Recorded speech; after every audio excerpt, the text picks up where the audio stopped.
Давайте откроем Бытие 8 главу, 22 стих. Там сказано: «Впредь во все дни земли сеяние и жатва, голод и зной, лето и зима, день и ночь не прекратятся». Бог говорит это после потопа, и Он говорит: впредь во все дни земли голод, сеяние и жатва. И дам дальше, да? Но я сегодня хочу говорить с вами сеяние и жатва. Моя проповедь сегодня называется «Тайна Царства Божьего». Давайте скажем: «Тайна Царства Божьего». Сеяние и жатва – это тайна Царства Божьего. Друзья, все в этом мире происходит по принципу сеяния и жатвы. Не бывает такое, что ты сделал какой-то поступок, сказал какое-то слово, это семена. И не бывает такого, что это просто ушло бесследно. Всегда есть последствия того, что ты сделал, и того, что ты сказал. Вы со мной, друзья? И плохое, и хорошее. Это есть принцип сеяния и жатвы. Если ты сегодня возьмешь семечко и бросишь в землю, это семечко непременно даст плоды, оно взойдет. Да, постепенно, да, есть определенные процессы, оно проходит определенные этапы, но плоды обязательно придут. Вы со мной, друзья? И вот я хочу, чтобы мы открыли 4 главу Марка и прочитали, вообще из Марка буду сегодня говорить. Итак, прочитали с 1 стиха. Марка 4, с 1 стиха. «И опять начал учить их при море». О ком сказано? Об Иисусе, да, Иисус учил народ, да, и вот опять начал учить их при море, и собралось к нему множество народа, так что он вошел в лодку и сидел на море, а весь народ был на земле, у моря, и учил их притчами много. Давайте скажем: учил много. Друзья, мы христиане, мы ученики Иисуса Христа, нам нужно много учиться. Учил Иисус много. И сказал: ты не можешь оставаться на своем месте и сеять. Это невозможно, сидя на стуле, сеять. Тебе нужно выйти. Сейчас мы поговорим, что это значит. «И вышел сеятель сеять. И когда сеял, случилось, что иное упало», первое, при дороге упало. «И налетели птицы, и поклевали то. Иное упало». Второе, каменистое место упало, где немного было земли, и скоро взошло, потому что земля была не глубока. Когда же взошло, солнце увяло, и как не имело корня, засохло. Иное упало, третье, в тернии упало, и терние выросло, и заглушило семя, и оно не дало плода. А иное упало, четвертое, на добрую землю, и дало плод, который взошел и вырос, и принесло иное 30, иное 60, а иное 100. Видите, да? Умножение происходит. И сказал им: кто имеет уши слышать, да слышит. Аллилуйя. Кто имеет уши, да слышит. Кто имеет уши слышать, поднимите руку. Все слышат, правда же? Но Иисус почему-то, когда это сказал, рассказал эту притчу, принципы эти показал, когда сказал: кто имеет уши слышать, да слышит. Вот одни встали и пошли заниматься своими делами, а ученики подошли и спросили: Иисус, объясни, что это значит? Что там сеятель вышел сеять? Вот это что значит? Что это за почвы? Что это за семена? Объясни. И сказал им, да, давайте: когда же остался без народа, окружающие его вместе с 12 спросили его о притче, и сказал им: вам дано знать, что там сказано? Тайны Царства Божия. А тем внешним, да, все бывает в притчах. Так что они своими глазами смотрят и не видят, ушами слышат, своими ушами слышат и не разумеют, и да не обратятся, и прощены будут им грехи. И говорит им: если не понимаете этой притчи, как же вам уразуметь все притчи? Послушайте, тайна Царства Божьего. И он говорит, что разгадка вот этой притчи, она открывает дверь вообще ко всему учению Иисуса Христа. Вы сейчас, я правильно интерпретирую, правда же? Сам Иисус говорит: это дверь для понимания всех моих притч, всего моего учения. Послушайте, и он начинает объяснять. Сеятель, что там сказано? Давайте вместе. Слово сеет. Сеятель слово сеет. Еще раз. Сеятель слово сеет. Слово сеет. Это основное. Сеятель слово сеет. И дальше сказано: сеятель слово сеет. посеянное при дороге означает тех, которые сеется слово, но которым, когда услышат, первая категория людей, тотчас, да, приходит кто? Сатана. И похищает слово, посеянное в сердцах их. Подобным образом, вторым, посеянное при каменистом, означает тех, которые, когда услышат слово, тотчас с радостью принимают его, но не имеют в себе корня и непостоянны. И потом, когда настанет скорбь и гонение за слово, тотчас соблазняются. И посеянное в тернии означает слышащих слово, но в которых, 18 стих, посеянное в тернии, 3 уже, да, но в которых заботы века сего и обольщение богатством и другие пожелания, восходя, заглушают слово, и оно бывает без плода. А посеянное на доброй земле, 4, означает тех, которые слушают слово и принимают, и приносят плод, один 30, другой 60, иной во 100 крат. Вот это интересная история. И вот теперь складывается, внимание, уважаемые знатоки, вопрос. Что, получается, 1/4 населения Земли спасется, у которых сердца добрые, да? А 2/3, они в ад пойдут, что ли?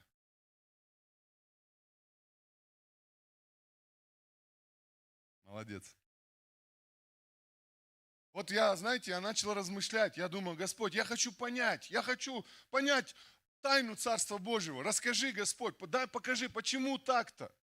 И знаешь что, первое, что я увидел, тогда зачем Бог сеет в каждую почву?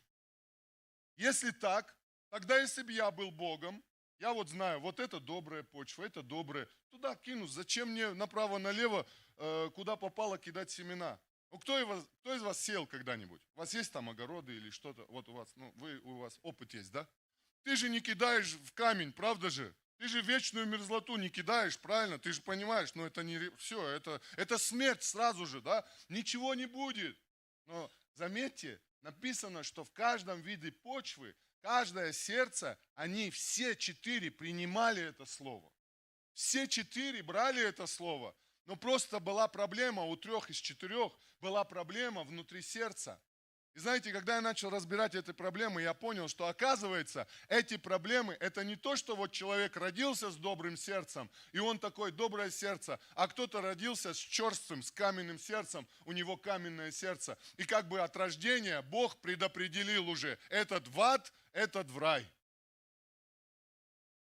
А тогда зачем свободная воля? А тогда зачем выбор? А тогда зачем Бог сделал нас по своему образу и подобию? Ну, сделал бы роботов. Роботы, которые пошли в рай, и роботы, которые пошли в ад. Но Бог не так. Бог дает свободный выбор. И Он начинает нам изъяснять свою тайну здесь, Иисус. Он говорит, слушайте, вы должны понять эту притчу. Смотрите, как сеет Господь. В каждую почву бросает, в камень бросает. При дороге бросает, где неглубокая земля.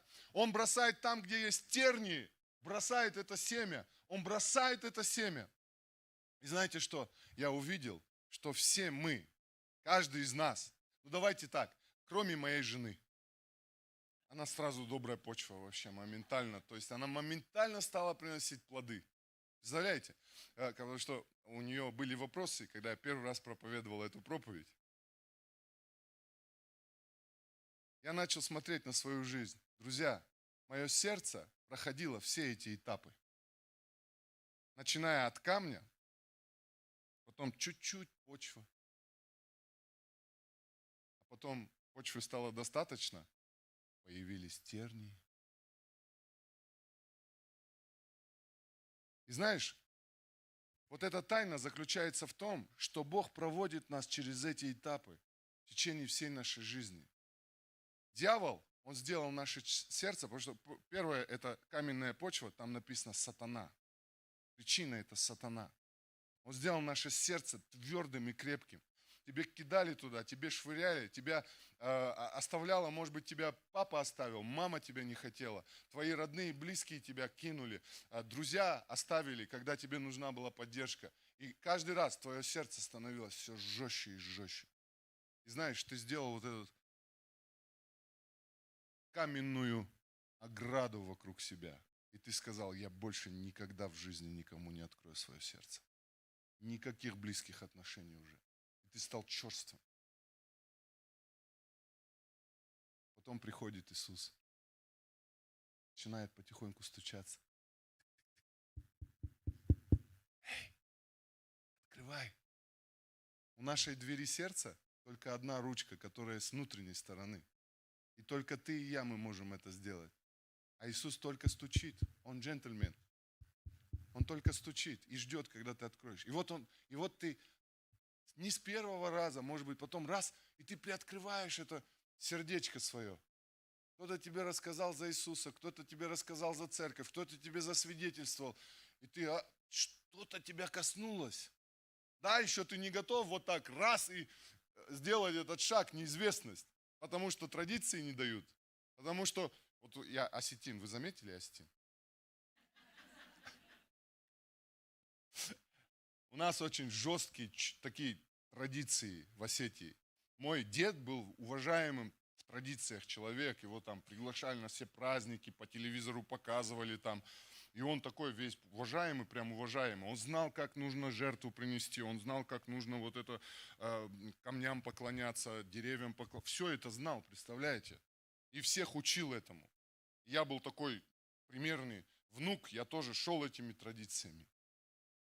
Но знаете, в чем сводились все эти традиции? Каждая традиция неминуемо вела к одному.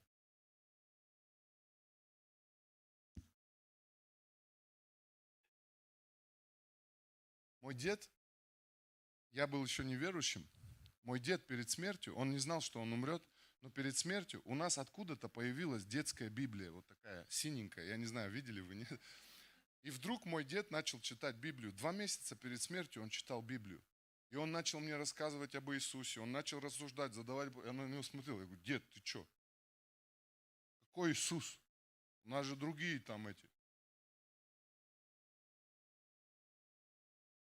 Но я не говорил ничего, я его сильно уважал, я говорю: да. Ну и я, дед Библию читает. И он ушел. И только через год, когда он ушел, я пришел в церковь к Иисусу. Когда я пришел в церковь, мои все родня, она ополчилась против меня. Ты предал веру отцов. Ты предал веру наших предков. Мой дядя, он меня так, я его так сильно любил, он меня так сильно уважал, я его. И он меня так сильно гнобил, у меня вот психологически я не выдерживал, представляете? Я просто уходил, я не мог разговаривать даже с ним. Но Иисус меня коснулся. Вы знаете, друзья, я лег спать, это были первые, вот, может быть, месяцы моего хождения в церковь. Я лег спать, и ночью вижу сон. Мой дед идет со света ко мне, вот так приходит, вот так идет по дороге ко мне, и вот такой радостно идет ко мне.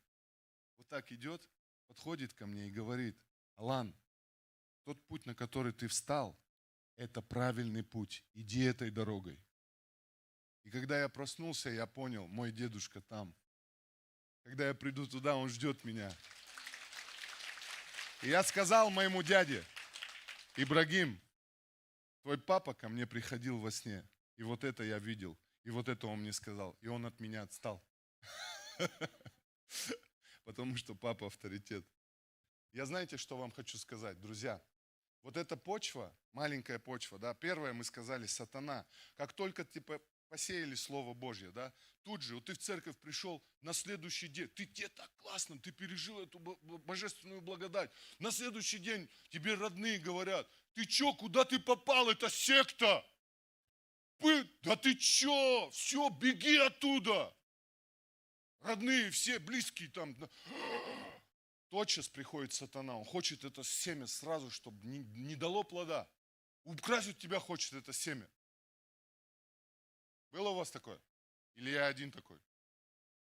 Было. А дальше сказано, когда приходит, вторая почва, когда приходят гонения за слово, потому что они не постоянны, они, знаешь, всегда придет сатана, первое, и будет похищать слово с твоего сердца. Второе, придет гонение за слово. Родные, близкие, обычно это самые близкие, любимые люди. Они становятся вокруг тебя, они ополчаются, они начинают тебя отговаривать. Ты думаешь, вот раньше, когда ты шел плохими делами заниматься, они тебя поддерживали. А тут хорошее дело начал делать. Эти бросил дела старые, а тебе эти, самые родные, говорят, моя мама плакала и говорила, Алан, ты какой-то не такой стал. Библию читаешь, молишься. Я говорю, мама, а раньше? И давай свои грехи перечислять. Она сказала так, ну ладно, ходи, ходи. Из двух зол она выбрала наименьшую. Это тоже зло для нее было, церковь. Ходи, ходи. И знаете что? Через 12 лет моя мама пришла к Иисусу, когда она увидела плоды моей жизни. Через 12 лет. Я ей проповедовал всего один раз. А все остальное время она просто смотрела на меня. И насмотрелась. Она увидела. Через 12 лет, видимо, Иисус отобразился во мне. Вот так. Я верю, что тебе меньше времени понадобится, чтобы твои родные увидели Иисуса в тебе. И вот, представляете, и вот это второй вид почвы, да, они не постоянные, и поэтому они раз и заднюю включают. А третий вид почвы, я думаю, что вот сейчас многие церкви находятся в этом периоде. И потому что мы вот, если относительно, вот, ну как вот 90-х там этот железный занавес упал, границы открылись, Евангелие пришло в Россию, да. И сегодня сколько у нас? 26 плюс 10, 36 лет всего лишь, да? Ну это вот примерно 35 лет. Это очень короткий промежуток, но за этот период церкви тоже проходили эти разные этапы. И гонения, и притеснения. А сегодня у нас благодать, правда? У нас почва хорошая, у нас все растет, аллилуйя. Вот у вас все растет. Куда ни посмотришь, все растет. И так должно быть. Это божественный потенциал так. Потому что Бог все сделал так, что оно растет. Если что-то не растет, значит что-то, проблема какая-то. Если организм не растет, значит какая-то болезнь есть. Надо с болезнью поработать. А рост это естественное состояние любого живого организма. Аллилуйя. Поэтому, когда все растет, когда все классно, вот тогда, то есть другими словами, когда почва уже хорошая, да, но там появляются плевелы. Они называются так. Заботы века сего и обольщение богатством. Знаете, сегодня многие церкви находятся в этом состоянии. Сегодня ты и я, если ты вот с тех годов верующих, примерно ты вот в этом состоянии сердца находишься. Заботы века сего, обольщение богатством. А что это такое? А что есть? Во что одеться? Где жить? На какой машине ездить? Квартира, машина, заводы, пароходы. И мы начинаем весь свой потенциал туда. А Иисус говорит, друзья, а что вы делаете-то? Этого всего язычники ищут. А у вас же так пусть не будет, потому что вы, прежде всего, ищите Царство Божьего и правды Его, а все остальное, что язычники ищут, это вам приложится. Ты здесь заводы, пароходы, что ты там, о чем мечтаешь, я не знаю, машины, квартиры, дома, земли. Аллилуйя. Это он говорит, друзья, это прилагательные. Это не основные члены предложения. Это значит, друзья, что основные члены предложения, а вы знаете, да, кто там, филолог есть здесь? Или кто русский литературу хорошо знал, да, в школе.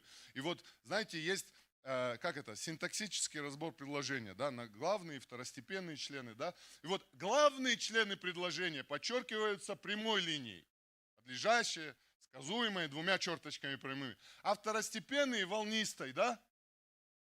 Вы со мной? И вот Иисус говорит, твои пути должны быть прямыми. Не надо вот эти на кривые пути смотреть.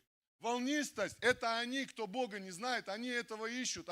Это цель номер один – обогатиться. Рыба ищет где поглубже, а человек где получше. Так устроен мир. Лучше работа, больше зарплата и финансы, везде деньги, деньги, деньги, деньги, как Скрудж Макдак. У тебя доллары, доллары, доллары. Жабы с деньгами.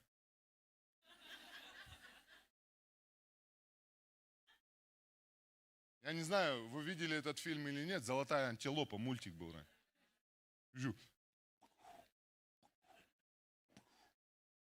Он говорит, еще, да. А потом уже все, он тонет. Все, он дышать не может от денег. Слушайте, вы что думаете, Бог не может нам дать, что ли? Вообще все серебро, золото, вообще все сокровища, все вообще, вся земля, это Божье вообще. А ты его любимая дочь, ты его любимый сыночек. Что он не может дать тебе? Знаете, что сказано? Что наследник, такой ли в детстве, он ничем не отличается от раба. Наше детство мешает нам получить от Бога благословение. И нам нужно как можно быстрее оставить свое детство. И как можно быстрее стать взрослым человеком, у которого добрая почва сердца. А чтобы это сделать, нам нужно эти плевелы вытащить. И перестать смотреть на то, что смотрит этот мир. Мы не угонимся за миром. Это не наша цель. Гнаться за миром. Не наша цель. Наша цель, сегодня наша проповедь называется Царство Божие. Тайна Царства Божия. И мы сегодня ее с вами разгадаем. Так вот, тайна Царства Божьего в том, что Слово Божье имеет такую силу, такой потенциал, что в какое бы семя, в какую бы почву она ни попала, и в камень даже, Господь, когда посылает свое Слово, оно камень точит. Как может семя точить камень? Я вам сейчас скажу. Знаете, что сказано? Бог забирает сердца каменные и дает сердца плотяные. Это чудо. Это чудо. Бог совершает чудо в тех жизнях, которые ты даже смотришь на них и думаешь, вот этого точно Бог не спасет.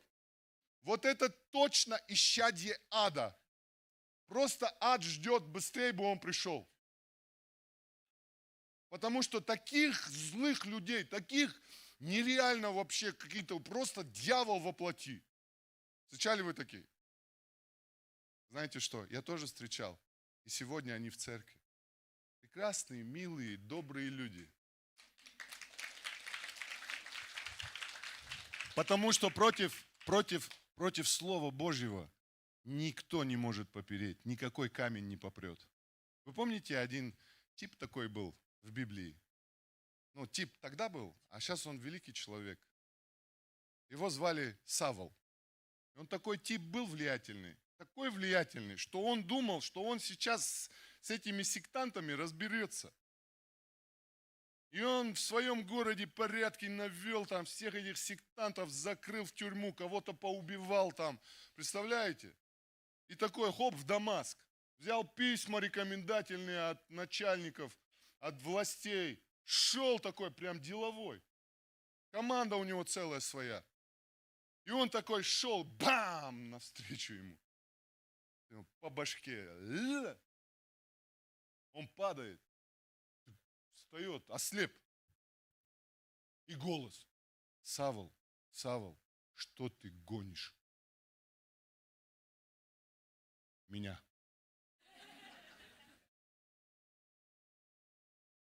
Кто ты, Господи? Я Иисус, которого ты гонишь.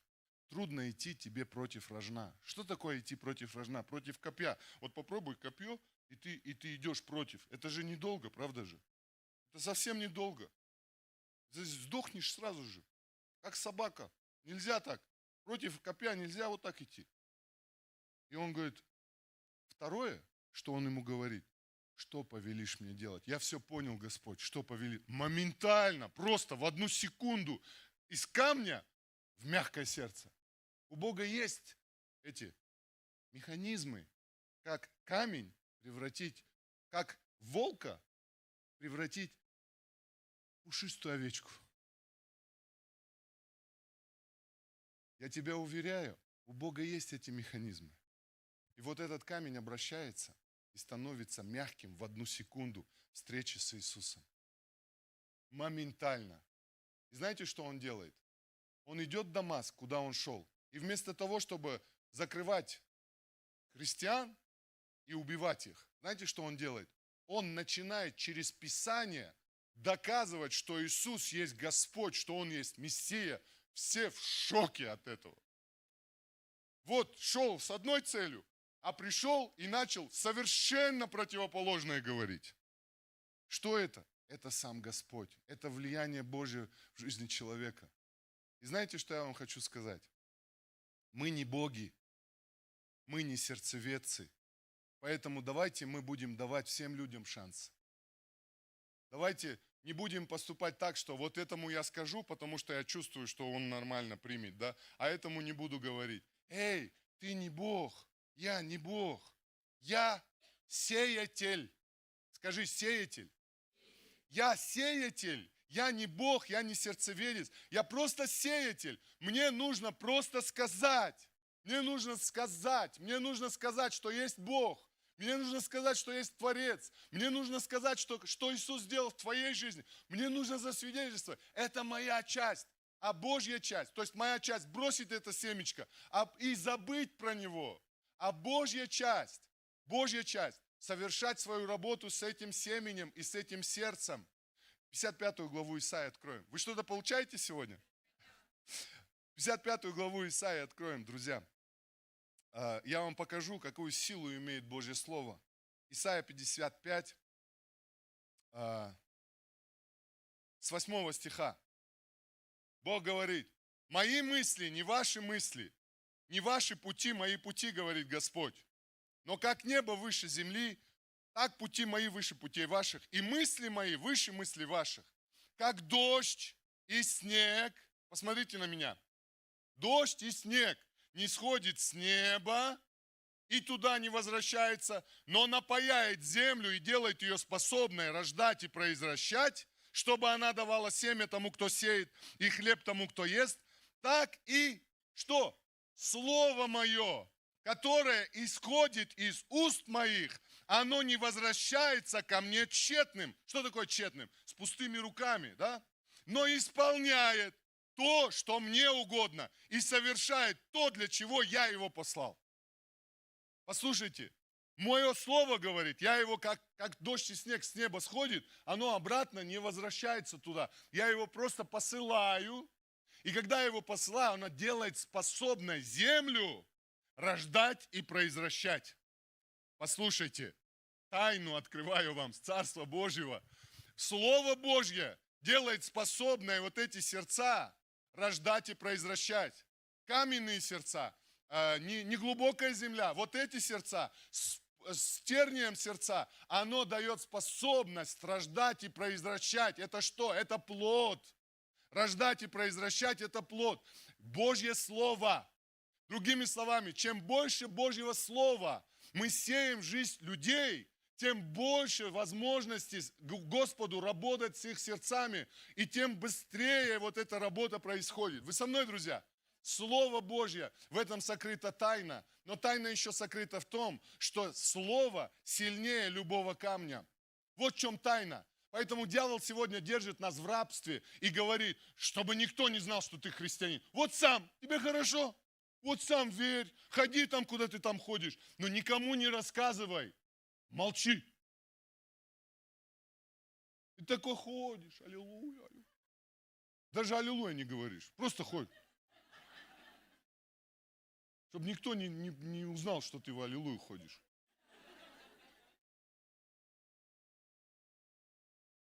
Так, мое время закончилось. Спасибо за внимание. Можно 5 минут еще?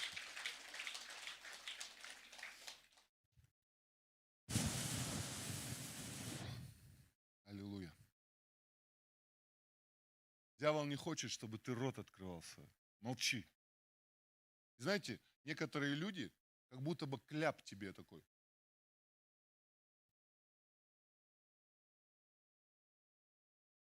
Вы уже рядом, люди говорят, эй, куда ты там ходишь? Расскажи, что ты там делаешь, там, молишься. Я смотрю, у тебя все лучше и лучше, что-то там налаживает.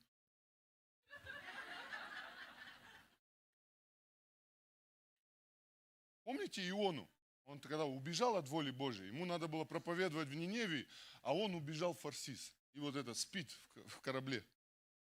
Его, прикиньте, эти язычники будут неверующие. Проснись, мы умираем, проснись, ты кто? Я еврей. Он ночью его разбудил, у него от зубов все отскакивает. Кто он? Кому он верит? Во что он надеется? Он это все сказал, я чту Господа Бога Небес, я еврей. Все четко рассказал. Они ему говорят, помолись уже за нас, чтобы вот это все закончилось. Твой Бог это море сотворил. Помолись своему Богу, чтобы море вот это утихло, чтобы мы не умерли. А он говорит, Я знаю, что вам нужно сделать. Ему язычники говорят, что делать, прикинь, молиться. Слово Божье высвобождать. А он берет и говорит, я знаю, что нужно сделать. Возьмите меня и выбросьте меня в море. И для вас проблемы закончатся. Прикиньте, у него план Б вместо плана А. Они ему уже, люди неверующие, уже ему говорят, помолись своему Богу, чтобы мы спаслись. Знаете, что он делает? Знаете, что я увидел? У неверующих людей, у нашего окружения, я думал, что проблемы у них, это из-за них. Потому что они грешат, проклятые грешники такие. И вот последствия их грехов, видите? А история Ионы мне говорит об обратном. Что проблемы у них из-за него. Из-за Ионы начались-то проблемы у них. Если бы этот человек не сел, призванный Богом, не сел на этот корабль, у них бы вообще проблем не было. И ты думаешь, на свое окружение смотришь, что они такие проклятые, а ты такой святой вообще. Смотрите, апостол Павел, да, когда стал, Савл, когда стал апостолом Павлом. Первое, когда Иисус, он личную встречу пережил. И в эту же секунду он задает вопрос, а что повелишь мне делать? Так вот, сеяние Божьего Слова, это про что повелишь мне делать. Это Бог дает тебе это призвание. Ты сеятель, ты сеешь это Божье Слово. И когда ты это Божье Слово сеешь, Бог начинает работать с сердцами этих людей, которые тебя окружают. И знаешь что? Сеять Божье Слово – это легко. Я заканчиваю. Я хочу просто один личный пример свой привести. Сеять Божье Слово – это легко. Вот смотрите, сейчас служение закончится, и пастор благословение даст, и мы пойдем все, да? Вот неделя у нас заканчивается, или правильно сказать, неделя начинается с воскресенья, да? Вот Бог благословил нас, пастор нас благословил, мы услышали Божье Слово, и мы пошли в этот мир. Что говорит Писание? Идите по всему миру. То есть, другими словами, Иисус дает мандат идти по миру и проповедуйте мое слово, он говорит. Сейте эти Божьи семена. Он не говорит, идите по церквям и друг другу рассказывайте свое личное свидетельство. Как Бог вас спас. Или в домашках уже ты 150 раз слышал, как твоя сестра из домашки спаслась, как Бог ее исцелил. Ты в подробностях все эти знаешь, эти все свидетельства. Вот Иисус говорит, не надо друг другу это рассказывать. Идите расскажите тому, кто не знает. Слушайте, друзья, да, можно, спасибо. Когда я пришел к Иисусу, у меня были неизлечимые болезни. Гепатит у меня был. Когда мама меня носила в животике, она переболела желтухой, и мне передалось. 12 сантиметров моя печень была увеличена. У ребеночка, представляете? Каждый год меня лечили, но в крови всегда был гепатит. Когда я пришел к Иисусу, я не лечился, не принимал никакую терапию, таблетки. И через 5 лет моего прихода у меня родился сын. И когда мы были беременны, я пришел в роддом, мне сказали, что мужу тоже надо. И вот стандартный гепатит, сифилис и ВИЧ. Вот мы сдали анализы, и на следующий день приходим, говорит, у вас все отрицательно. Я ее ловлю, эту медсестру. Я говорю, стоп, а гепатит? Она говорит, у вас все отрицательно, я же вам сказал. Справку принесите, говорю мне. Принесите справку, потому что каждый год у меня было положительно, а тут у меня отрицательно. Как так-то? И я сдал, представляете? И оказывается, у меня произошло чудесное исцеление. Бог исцелил меня от этой болезни. Когда я пришел в церковь, у меня были бородавки. По всем рукам у меня были бородавки. У меня была одна бородавка на пятке, она мне так мешала, вот такая здоровая бородавка. Ходить мешала, я хромал. И мне сказали, что есть какие-то косметологические салоны, и там жидким азотом выжигают. Я пришел, мне не сказали, что это больно. И когда выжгли, выжгли, в общем, прошло у меня там внизу, а здесь-то осталось. И я сказал, вот после этой боли я сказал, лучше я с бородавками ходить буду, чем вот эту боль терпеть. Она здесь-то мне не мешает особо, а вот там мешала. И все. И я пришел к Иисусу. и прочитал, что, оказывается, Иисус исцеляет, и Он вчера, сегодня и во веки тот же. То есть, как Он тогда исцелял, может и сейчас исцелить. Я начал молиться: Господь, исцели меня от этих бородавок. Не хочу ходить с бородавками. Кто хочет ходить с бородавками? Только дурак. Я говорю: исцели меня. И, может, 2 раза я помолился, я не знаю, 2 раза точно помолился. И знаете, что было? Одно утро я встал, и я проснулся без бородавок. Кто не верит, подойдите, посмотрите, у меня нет ни одной бородавки. И следов от них нет. Кто знает, как они отпадают, это процесс, они высыхают, чернеют и потом отпаливаются. Я утром встал, у меня нет ни одной бородавки, это Иисус меня исцелил. Как я могу сегодня молчать, что Иисус живой? Я говорю всем, что Иисус живой. Вот на меня посмотрите, я живое свидетельство. Я не должен был вообще быть, но Иисус, благодаря Иисусу я родился, потому что у Него есть цель для моей жизни. Когда я был маленький, когда мама забеременела мной, это была очень печальная история, но я вам ее расскажу. Моя мама работала в больнице, и мой папа, будущий, пришел к ней на работу и изнасиловал ее. Когда он ее изнасиловал, она забеременела. А на Кавказе знаете как? Если сестра забеременела, бамбарбия киргуду. Знаете, а что он сказал? Бамбарбия киргуду, это значит, что если вы не согласитесь, они вас зарежут. И бате пришлось жениться на моей маме. И когда он женился, он в принципе выпивал. Когда он женился, он начал ее бить сразу же. И бил ее в живот, чтобы выкидыш был. Когда я там был. И он ее так сильно избивал, 2,5 года, что она убежала, она взяла меня, свернула и убежала от него. И развелась. И знаете что? Я благодарю Господа, что мои родители меня не планировали, а Он меня запланировал. Потому что у Него есть цель и призвание. Сегодня я рассказываю всем о любви Божьей. Я говорю о том, что Бог есть.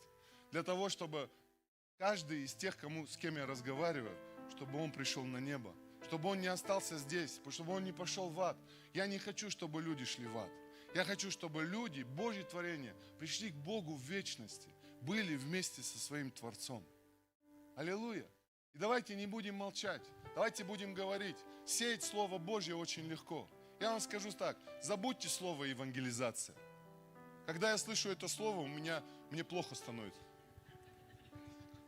Евангелизация, я с тех времен еще покаялся, да? Евангелизация, это значит выйти на улицу с какими-то буклетиками и приставать к незнакомым людям.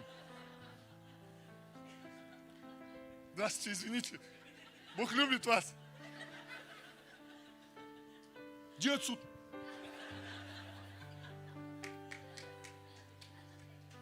Кто нам это внушил? Кто это?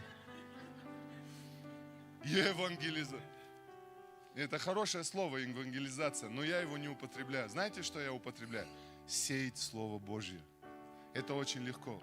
Вот я начал, что пастор нас сегодня благословит. И 6 дней в неделю, вот это благословение, вот это литургия называется, богослужение переводится, литургия. Вот сейчас происходит литургия. Но, когда мы отсюда выйдем с благословением, начнется другая литургия. Это называется литургия после литургии.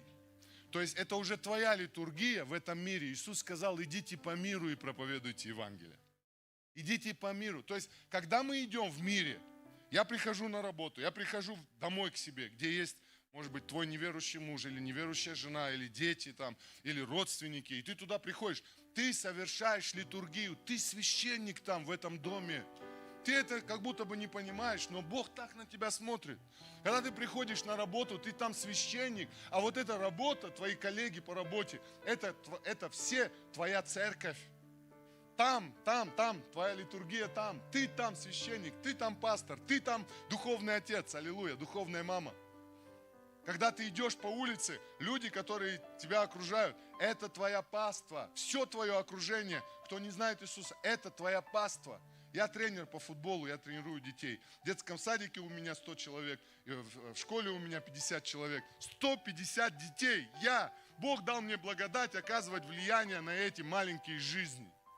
И им там 3, 4, 5, 6, 7, и вот так до 11 класса у меня дети, представляете? И знаете, что я делаю? Я их не тяну в церковь. Это второй шаг, прийти в церковь. Неспасенного человека не надо тянуть в церковь, друзья. Ему нужно рассказать об Иисусе, ему нужно кинуть семя Слова Божьего.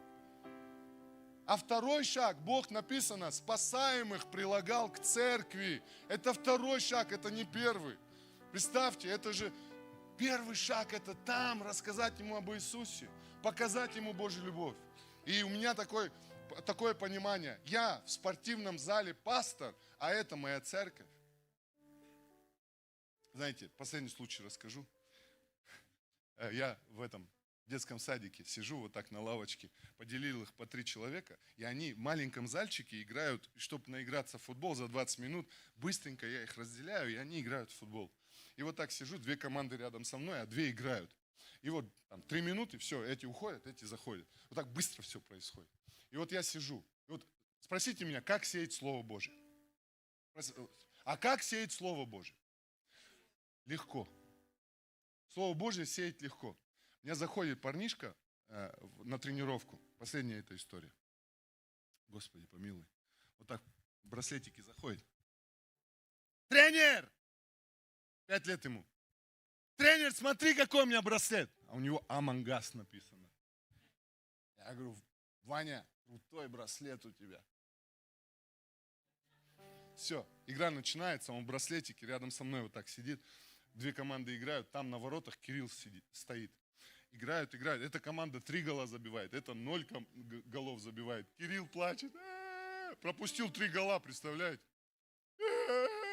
Я говорю, все, время, ребята, садитесь. Все ушли, Кирилл на воротах стоит. Я говорю, Кирилл, садись, время идет, надо быстрее, чтобы эти поиграли. Вот так. Он хочет доказать, что он хороший вратарь.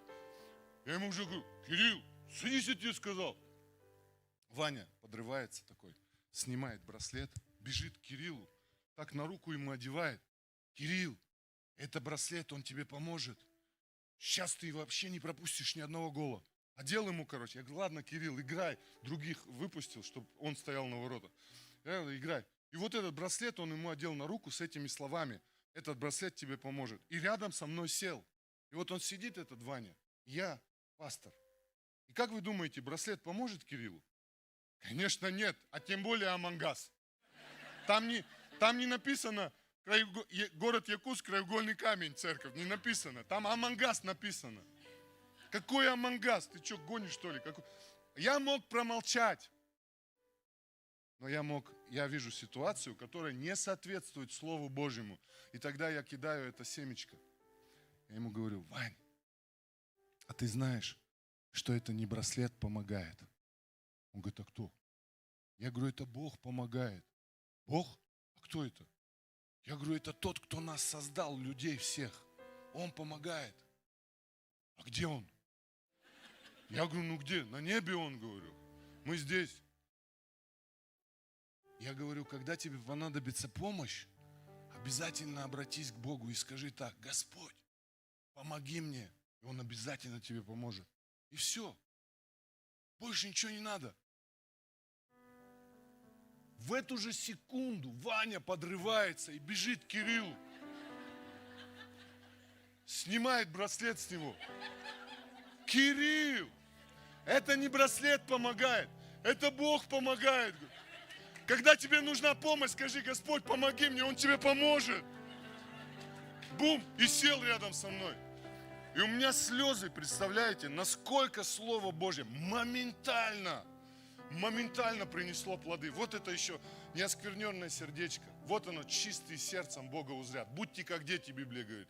Моментально приносит плод, моментально. Представляете, сеять Слово Божье. Не евангелизация, не вот это страшное слово и представление, что за ним идет. Нет, а просто сеять Слово Божье.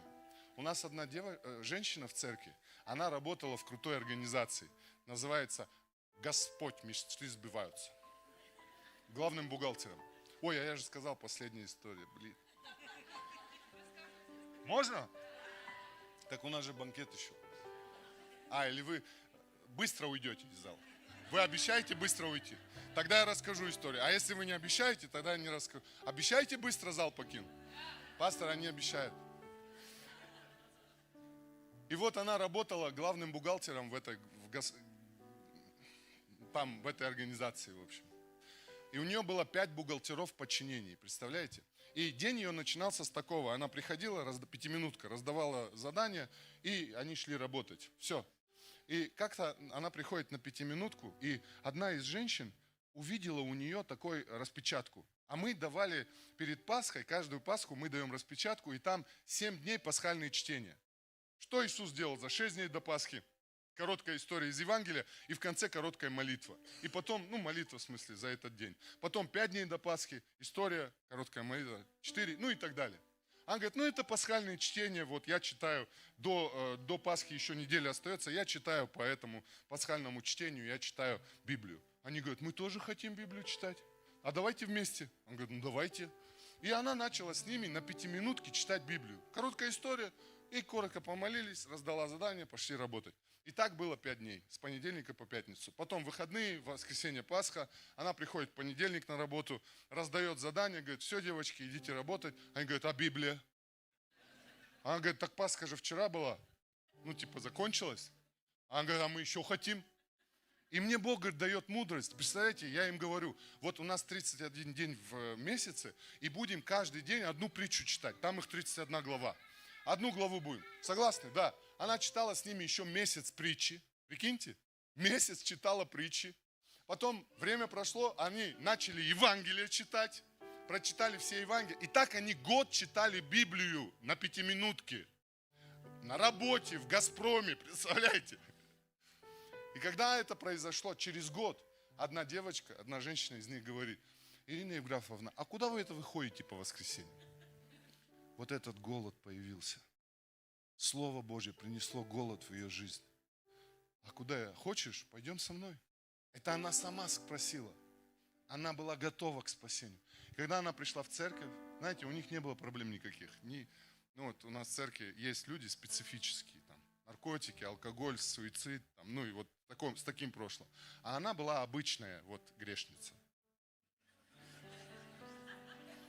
Порядочная грешница.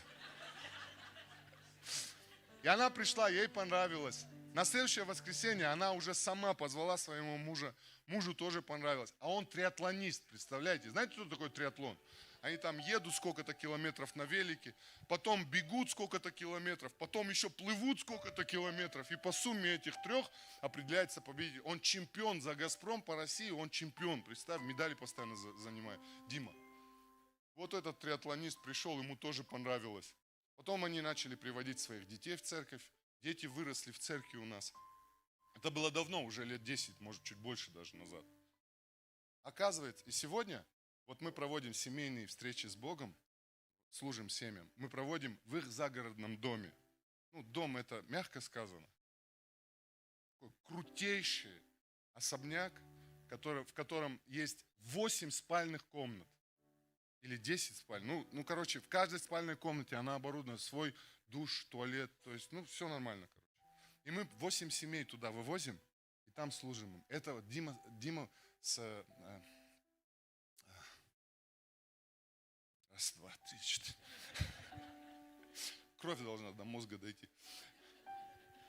И вот эта семья, представьте. Оказывается, он еще барабанщик, и он у нас в прославление сел, на барабанах сейчас играет. Так вся семья спаслась.